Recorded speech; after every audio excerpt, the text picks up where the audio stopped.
Hello everyone, welcome back to my YouTube channel English Made Easy by Mrs. Rachna Chakravarti, and today I have a very interesting topic for you from the writing skill.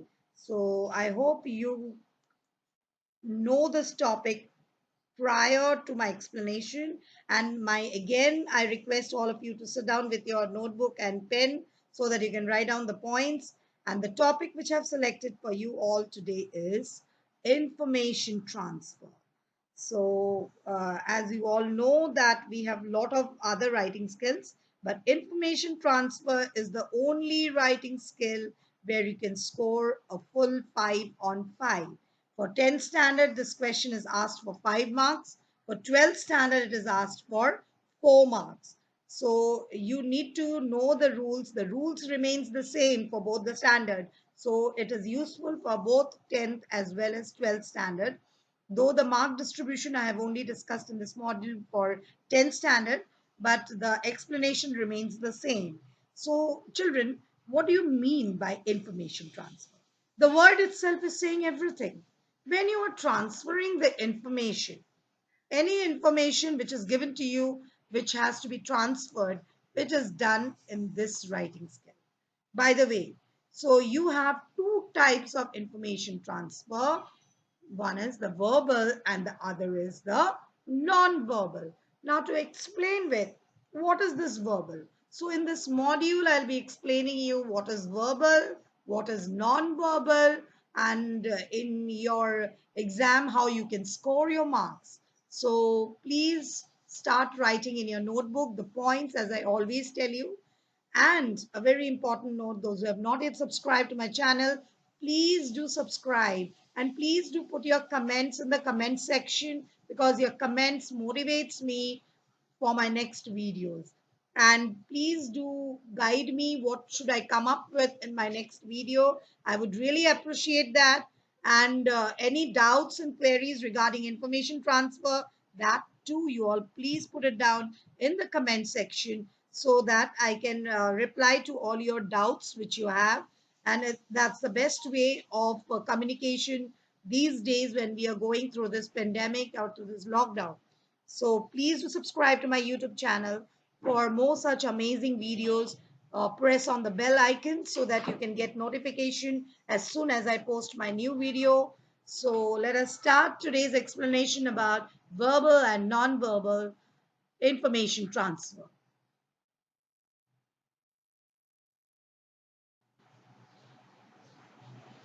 So this question, children, it is asked in question number 6A, information transfer. It is asked for 5 marks. This is for, as I told you, children, it is for SSC students, it is for 5 marks. For HSC student, it is for 4 marks. Verbal to non-verbal. So the marking scheme goes like this. When I'm asking the marking scheme from verbal to non-verbal, you will be getting marks for your title, 1 mark, covering all the points, 2 marks, appropriate graphic layout and overall presentation, that will be for 1 mark, and the total comes out to be, overall presentation is for 1 mark, so the total is 5 marks. Now coming back to non-verbal to verbal, here you have for title 1 mark. So the title, children, can you see it is very important. You need to know what is the title. Secondly, use of given points. Have you used all the points given to you in the question? Thirdly, the grammar. Then we come to the appropriate language and conclusion.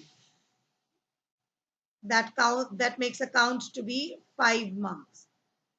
So understood the marking scheme, children? So let us move on to the next slide. Here I've given you certain points, the definition of verbal information transfer. What is this verbal information transfer? This means that when we explicitly explain the diagrammatic information given to us, it is called verbal. That means, children, A topic will be given to you in the basis of a diagram.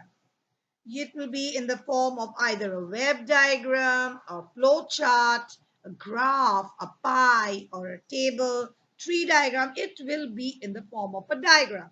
So don't get frightened. That's why in the question paper we have so many diagrams. So this diagram will be given to you, and to change it to verbal form, you have to change it either in the form of a story, essay, or paragraph. Of course, it will be mentioned to you in the question that make a paragraph after reading the tree diagram, something like that. And here are the three main forms of the verbal information. Verbal information can be in the form of a story, essay, or paragraph. So I hope children you have understood what is verbal information. Don't get confused because I'll be coming next. We will be doing also in this module about non-verbal. So verbal should be clear first of all. Verbal means in the form of writing. As a result, if you go back to the previous slide, you will see that I have given you marks, 1 mark for grammar. So when you're writing, grammatically the sentence has to be correct. Otherwise your 1 mark goes. That doesn't mean we will give you 0. So to make it to verbal form, you need to be aware of your grammar. Whereas in the non-verbal form, you need not see that.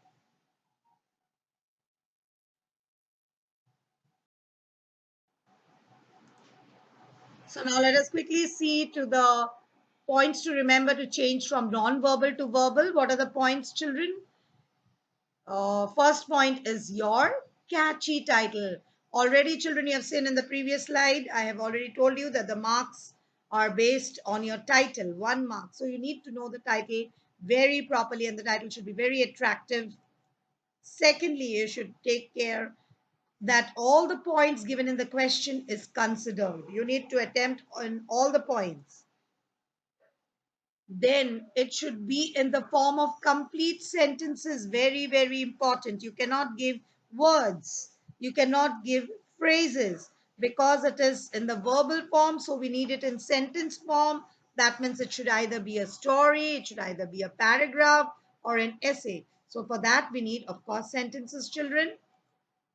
Then the length should not exceed more than 25 lines because it is for 5 marks or 4 marks.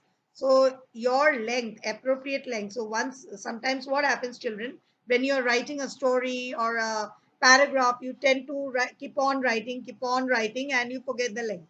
And it comes to 1.5 page, 1 page. So approximately it should be more than half of a page, or maximum, depending on your handwriting, 1 page. It should not exceed more than that.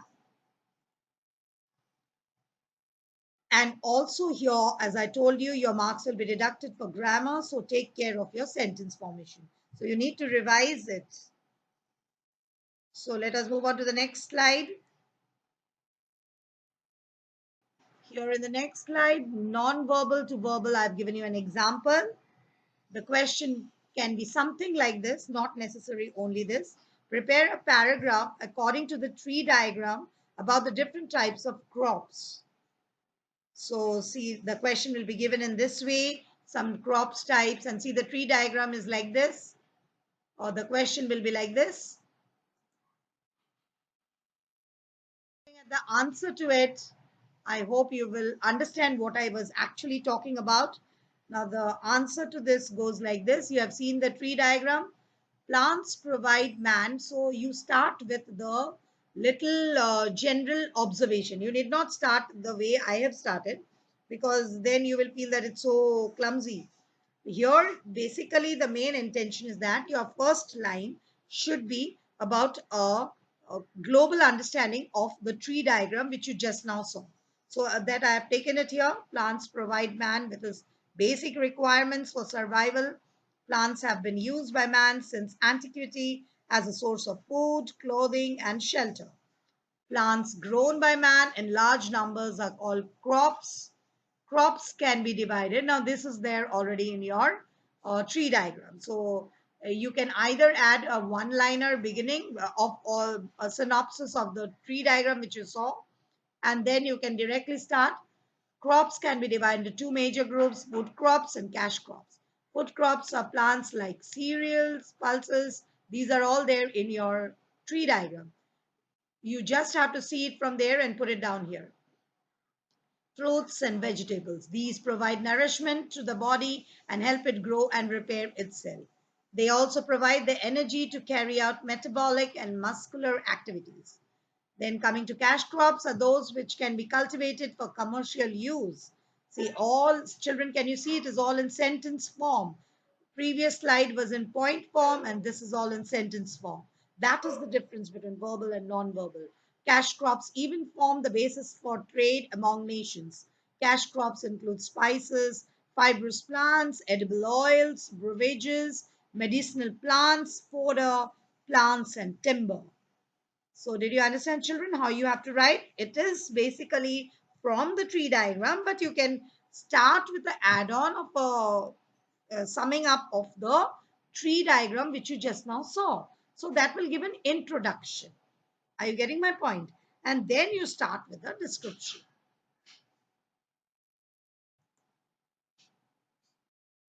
The next slide, non-verbal. We come to the topic non-verbal. What is it? What is this non-verbal thing?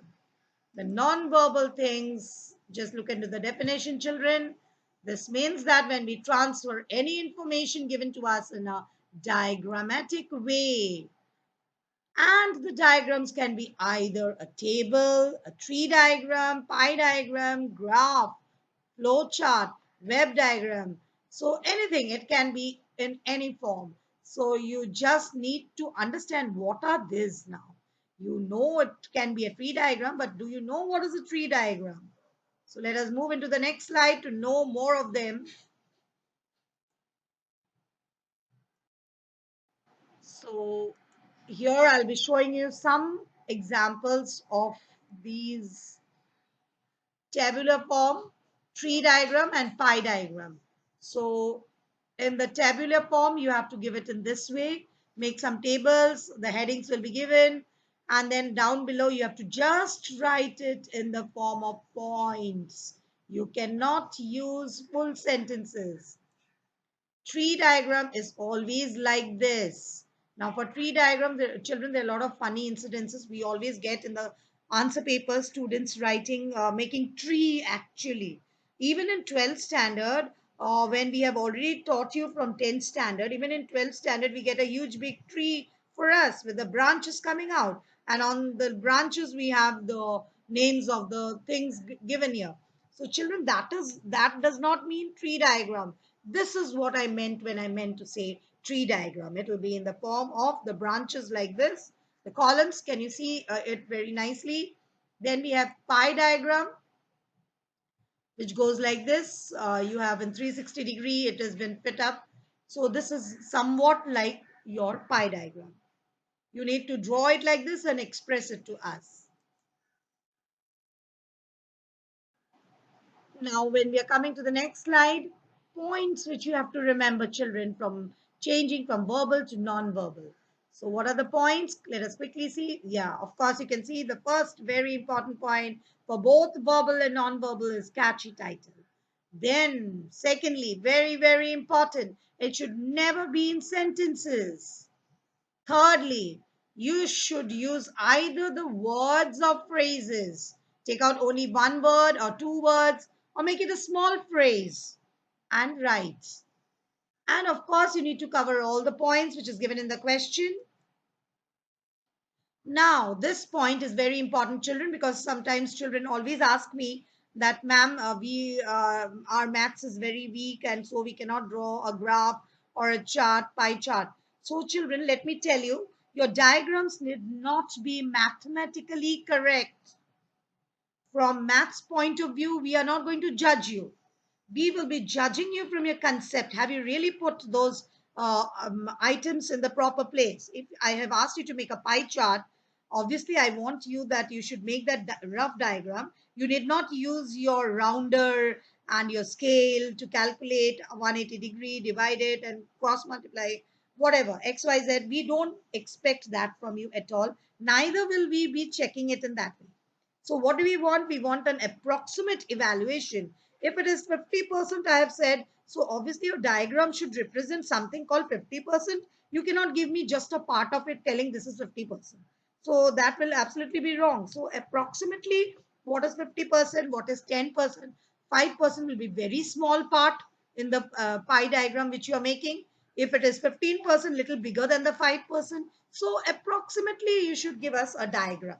So we don't need the exact diagram, but somewhat we should be able to understand by looking at your diagram that this 15% is a little bigger than 5% and 25% is rather more bigger than 15% and 75% is of course more bigger, much more bigger at all. So I hope you have understood. Now this point is clear that mathematically it should not be correct, but we need a diagram which will show what you have written. Now coming back to the example which I have taken for you here, this will help you more. Look at the question, how it can be asked. Read the following paragraph and prepare a tabular representation about the importance of vitamins under the heading sources, role in health, symptoms of deficiency. So children, I have given you the headings under which I want. So here you can have your own heading too, but this heading should be there in your table. These are the headings for the table which you will make, and you need to draw it with the help of your scale and then write down the points inside. So the paragraph goes like this. Importance of vitamins. Vitamins are very essential for the growth and development of the body. There is a large variety of vitamins. Among this vitamin, A, B, and C are very important. The important sources of vitamins A are butter, cheese, green leafy vegetables, etc. Vitamin A is very essential for growth of cells and development of vision. Deficiency of vitamin A causes poor vision and respiration disorder. We get vitamin B from fruits and vegetables. It is essential for healthy gums, teeth, and bones. Deficiency of vitamin B causes fatigue, joint ache, and anemia. The source of vitamin C are fish liver oil and eggs. It is needed for absorbing calcium and phosphorus. Its deficiency causes muscle weakness and tenseness. So children, this is your passage. You have to only select the important points and put it in the table. So you can put it under the heading which is given sources, role in health, symptoms of deficiency. Here is the answer to the question which I asked in the previous slide. Now see the table. See one additional column I've added. This was not given in the question. So you need to improvise on whatever is given. Of course, you cannot forget what is asked. See, the other columns are there. Sources, role in health, symptoms of deficiency. And now you can take vitamin A. Sources are butter, cheese, green leafy vegetables. Role in health. How I have taken in the form of phrases, collection of some words. It is not a sentence at all. So I hope children you have understood what is verbal and non-verbal. Do practice more and more in writing, and the non-verbal one makes you score a full 5 on 5 because here there is no place for us to cut your marks because as it is it's in the form of words. So if you attempt this but read the question properly, if you attempt it you'll sure to get full 5 on 5. So hope that you will all do it properly and please do practice more and more. Thank you.